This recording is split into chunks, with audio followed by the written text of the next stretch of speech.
तेज बरणी पठन करने को अनुष्ठान उद्योक्ता तथा कर्मकर्ता को अनुरोध करी कलिंग विकास कोचिंग सेंटर बरणी पठन करने।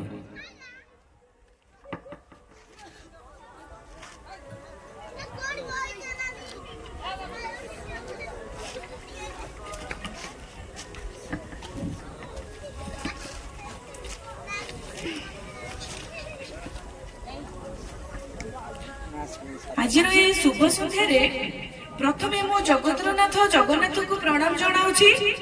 उपस्थित मंचासीन कलिंग विकास कोचिंग सेंटर गुरु और सम्मानित अतिथि तथा समस्त अभिभावक और अभिभाविका वृंद मानक मु समस्त को नमस्कार जनाइबा सहित स्वागत करुछि एवं एही अनुष्ठान समस्त छात्र छात्री मानक मो तरफ विपुल भल पाइबा और आशीर्वाद प्रदान करुछि।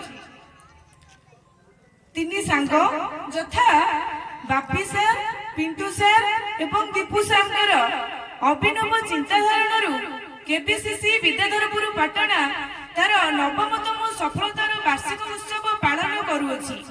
एही सफलतार श्रेय मु आम अनुष्ठान शिक्षक शिक्षयित्री और अभिभावक मानकु सहयोग पई साधुवाद जणाइबा सहित समस्त आशीर्वाद भिक्षा करुछि। वर्तमान समय रे आम समस्त मानक पई शिक्षा जे केते गुरुत्वपूर्ण ता समस्ते आमे